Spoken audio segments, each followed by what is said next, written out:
Hello everyone, welcome to my YouTube channel, and in this video we are going to discuss part 3 of complete understanding of hypothesis testing.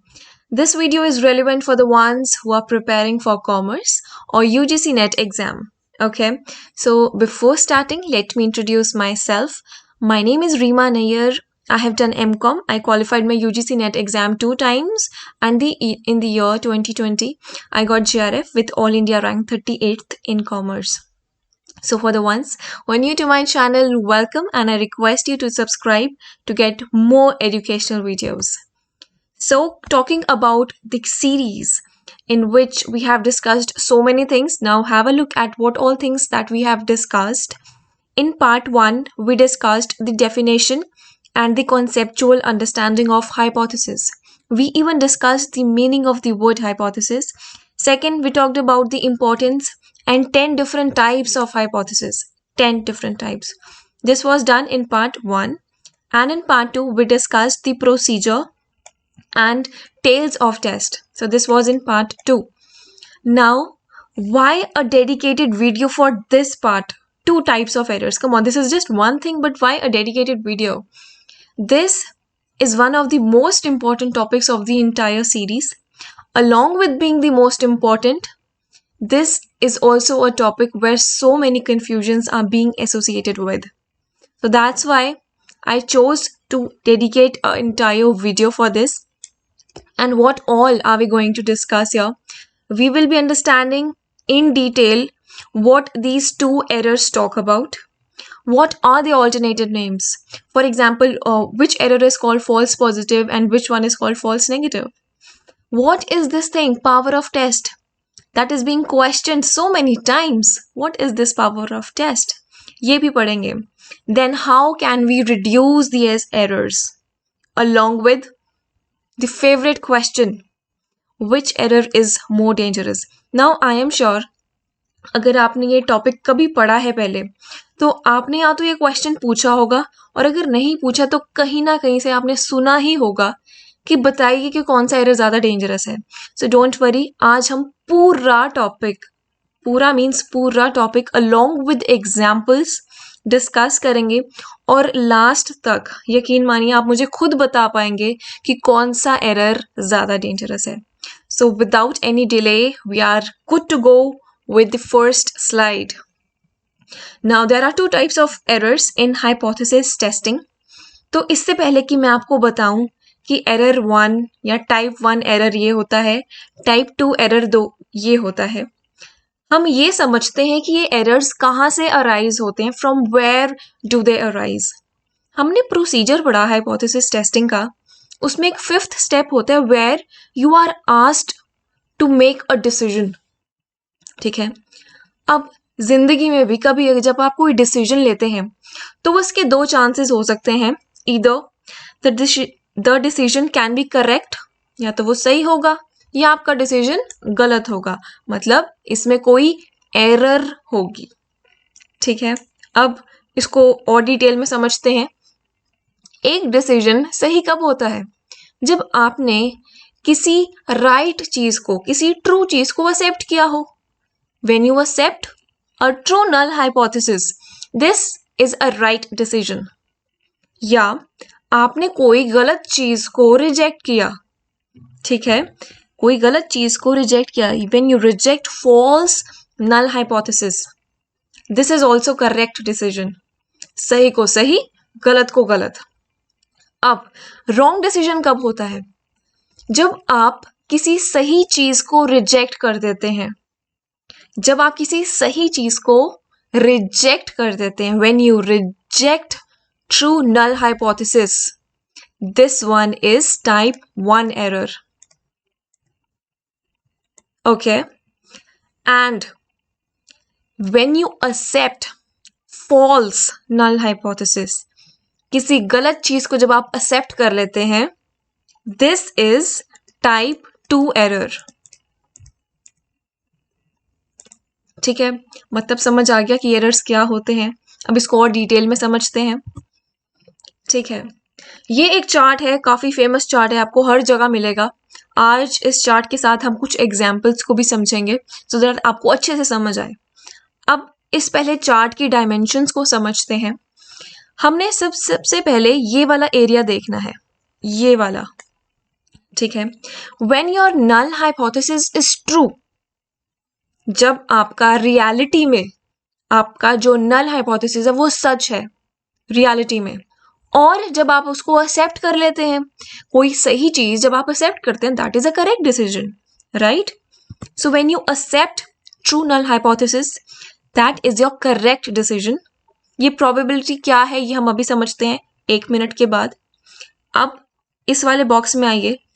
When you reject true null hypothesis, कोई सही चीज को जब आप reject करते हैं, I am repeating again, जब आप रिजेक्ट करते हैं ट्रू नल हाइपोथेसिस को, that is your type 1 error, ठीक है, that is your type 1 error.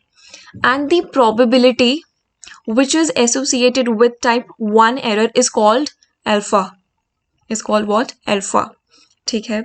Alpha को हम सिग्निफिकेंस लेवल भी बोलते हैं, ये आपको याद रखना है। हम नेक्स्ट स्लाइड में भी पढ़ेंगे, बट अगर नोट कर रहे हैं तो कहीं नोट कर लीजिए, ये क्वेश्चन आ सकता है। अल्फा को, जो कि प्रोबेबिलिटी है टाइप 1 एरर की, इसको हम सिग्निफिकेंस लेवल भी बोलते हैं। और देखिए ये जो है बॉक्स, इस बॉक्स के ऑपोजिट है, तो अगर इसकी प्रोबेबिलिटी अल्फा है तो इसकी प्रोबेबिलिटी क्या होगी? 1 माइनस अल्फा। और हमने ये पढ़ा था सिग्निफिकेंस लेवल का ऑपोजिट होता है कॉन्फिडेंस लेवल। तो अगर ये सिग्निफिकेंस लेवल है तो ये हमारा कॉन्फिडेंस लेवल होगा, ठीक है। अब इस वाली साइड को चलते हैं हम।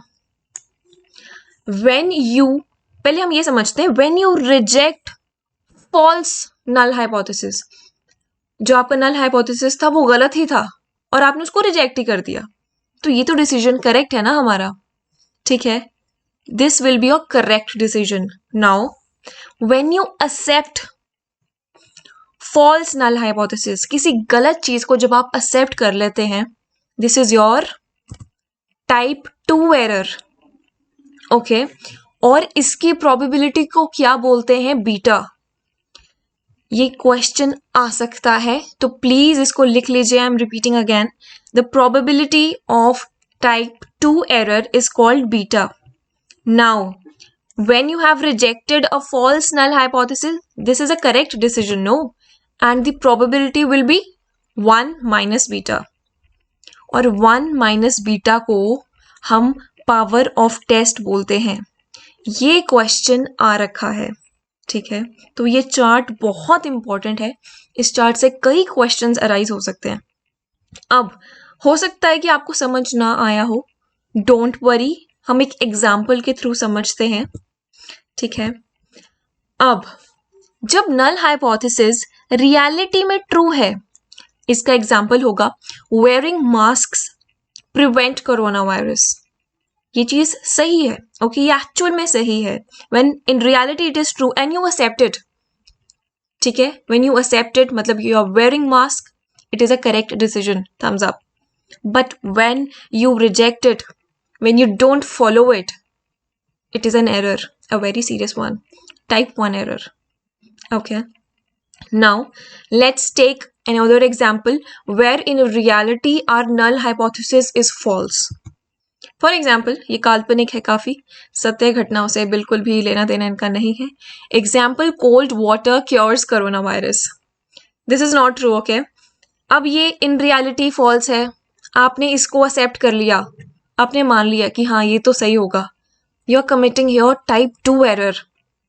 Okay, type 2 error is when you accept a false null hypothesis. Okay, and when you reject this thing कि ये this is nothing, okay, this is nothing serious, you are rejecting this false thing, so you are making a correct decision. Okay, I think we are good to go with the next slide and talk about what is this thing called as power of test. हमने पढ़ा power of test is when you reject null hypothesis when it is false. गलत चीज को reject कर दिया ठीक है, आप कोई गलत हैबिट को अपनी छोड़ देते हैं, that is your power. Remember it in this way. So the probability of rejecting null hypothesis when it is false, गलत को रिजेक्ट कर दिया, दिस इज योर पावर। और taking a correct decision by avoiding type 2 error, बात तो एक ही है ना।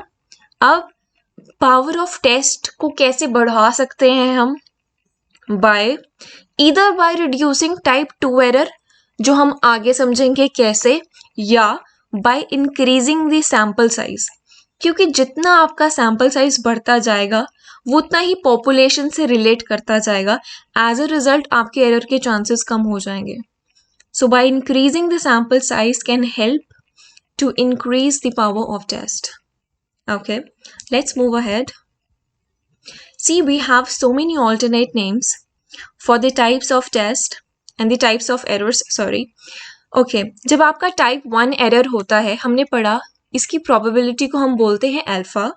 ओके, मैंने आपको ये भी बताया कि इसको बोलते हैं सिग्निफिकेंस लेवल। सिग्निफिकेंस लेवल को याद करिए, it is the risk of taking a wrong decision. ये भी डिसीजन हमारा गलत है, तभी तो एरर है। सो सिग्निफिकेंस लेवल ये होता है। इसका ऑपोजिट देखिए अब ऊपर, यहाँ पे इसकी प्रोबेबिलिटी क्या होगी, ऑपोजिट है तो 1 - a, और सिग्निफिकेंस लेवल का ऑपोजिट क्या होगा, confidence level.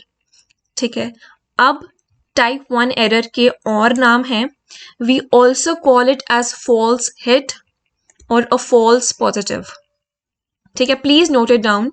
Okay, and come here, when you accept a false null hypothesis, you are committing type 2 error. इसको हम क्या बोलते हैं, the probability is beta. We also call it a miss or a false negative.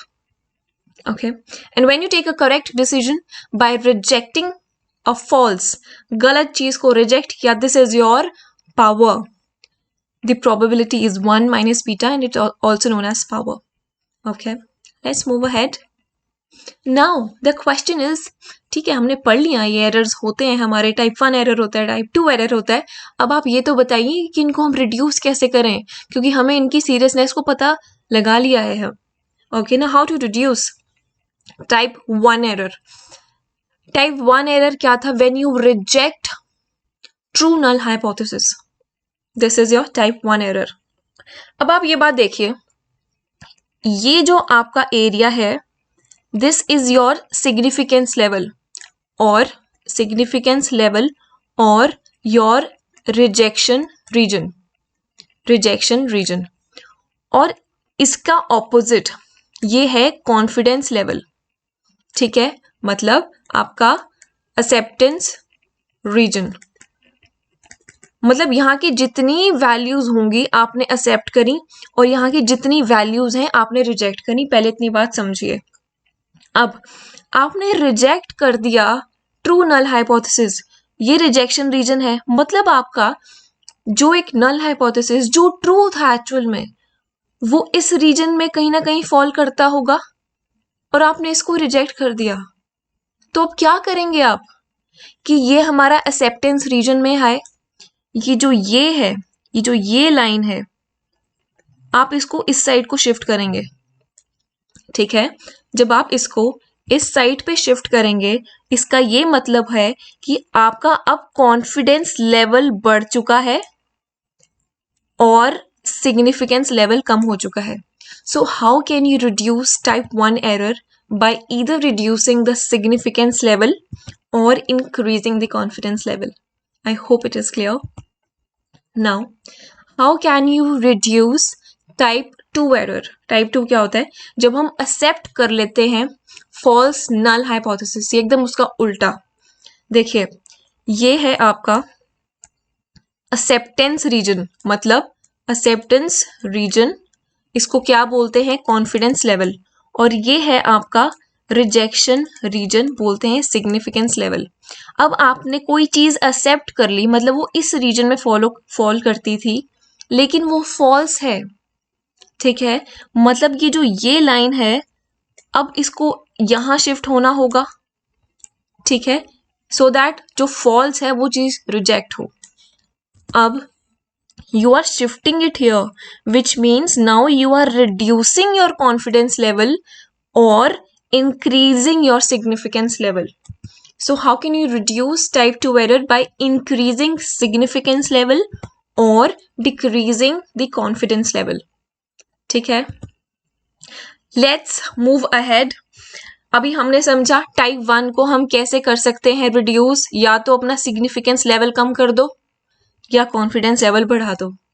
इसके एकदम opposite, how we can reduce type 2 error? इधर increase the significance या decrease. देखिए यहाँ रिड्यूस है, यहाँ इंक्रीज है, यहाँ इंक्रीज है, यहाँ डिक्रीज है, तो एकदम ऑपोजिट है. तो इसका क्या मतलब है कि हम एक टाइम पे दोनों एरर्स को रिड्यूस नहीं कर सकते. अगर एक रिड्यूस होगी तो दूसरी एरर का चांस बढ़ जाएगा. ठीक है, see we can not decrease both the errors simultaneously और at one time. Reduction in one error increases the chances of other error. Okay. Now, the most famous question: which error is more dangerous? Now, I know the parties are now divided into two parts. जो कहेंगे कि हाँ type 1 ज़्यादा dangerous है और दूसरे जो कहेंगे टाइप 2 ज़्यादा डेंजरस है. तो वो पहले जो मानते आए हैं अभी तक कि टाइप 1 ज़्यादा डेंजरस है, I want to show you one example. ठीक है, अब देखिए आपका यहाँ नल हाइपोथेसिस ट्रू है एक्चुअल में, और ये क्या बताता है कि जो फ्राइड फूड है दैट इंक्रीजेस कोलेस्ट्रॉल. ये तो सबको पता है. अब जब आप इसको एक्सेप्ट कर लेते हैं, you are taking a correct decision कि हाँ फ्राइड फूड ज़्यादा हो क्या मतलब कोलेस्ट्रॉल बढ़ाता है, तो आपने ये बात मान ली. एज अ रिजल्ट आप फूड की इनटेक कम कर देंगे, तो you are making a correct decision here. अब जब आप इस चीज़ को नकारते हैं, मतलब आप रिजेक्ट कर देते हैं इस चीज़ को कि हम नहीं मानते, मतलब आप अभी भी कंटिन्यू करेंगे फ्राइड फूड लेना, फास्ट फूड लेना, जिससे हो सकता है जो आपका कोलेस्ट्रॉल है वो बढ़े. This is type 1 error. अब दूसरी साइड चलते हैं. Here the null hypothesis states that the fried food decreases cholesterol. ये तो झूठ है, ये तो बिल्कुल झूठ है और ये फॉल्स है. लेकिन अभी आपने मान लिया इसको कि हाँ अगर मैं फ्राइड फूड खाऊंगा तो मेरा कोलेस्ट्रॉल कम होगा. अब अगर पहले ही ज़्यादा था, आप ये समझ के और इनटेक बढ़ा देंगे फास्ट फूड की. आपको नहीं लगता कि ये यहाँ ज़्यादा सीरियस हो जाएगी प्रॉब्लम? यहाँ कोलेस्ट्रॉल के चांसेस ज़्यादा तेज़ी से बढ़ेंगे, है ना? So here which error is more dangerous for the ones who believe that type 1 error is more dangerous? Here type 2 error is more dangerous.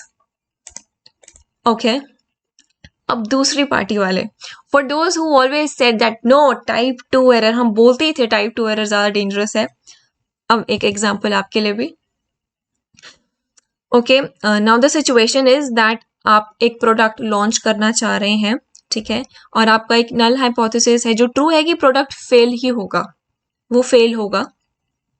तो ठीक है, आप बात मान लेते हैं, आप एज अ रिजल्ट इंट्रोड्यूस ही नहीं करते प्रोडक्ट, तो आपका डिसीजन करेक्ट, बिल्कुल करेक्ट. लेकिन अगर आपका प्रोडक्ट फेल होना था और आपने उस चीज़ को रिजेक्ट कर दिया कि ना हम नहीं मानते कि वो प्रोडक्ट फेल होना था, हकीकत में उस प्रोडक्ट को फेल होना था और आपने इंट्रोड्यूस कर दिया, you will run in losses. It is a very serious problem, losses. ठीक है, अब इस साइड को आइए. जब प्रोडक्ट आपका सक्सेसफुल होना था, आपने इस चीज़ को एक्सेप्ट कर लिया, मतलब आपने यहाँ पे प्रोडक्ट को इंट्रोड्यूस ही नहीं किया, मतलब आपके जो चांसेस थे प्रॉफिट्स कमाने के, अब आप वो नहीं कमा पाएंगे. अब ना या प्रॉफिट्स होंगे ना या लॉसेस होंगे, तो आप बीच की पोजीशन में रहेंगे. तो ये एरर टाइप 2 एरर इस सिचुएशन में उतना सीरियस नहीं है जितना टाइप 1 एरर है. तो इस केस में type 1 error is more dangerous. Okay, so what is the conclusion? The conclusion is that the both errors are equally dangerous. It just depends upon which situation you are talking about. So आज के session में हमने काफ़ी कुछ पढ़ा. कुछ नया समझा, एग्जाम्पल्स के थ्रू समझा कि होते क्या हैं एरर्स, इनको कमिट कैसे ना करें, इनके ऑल्टरनेट नेम्स क्या हैं, काफ़ी नाम्स पढ़े हमने, ठीक है. And which error is more dangerous. Now I am sure you have got the answer. So in case you liked the video, in case this video was valuable to you, do like it, do share your feedback with me, okay, and do share it with the ones who need it. Keep spreading knowledge. Thank you so much. Have a good day. Bye.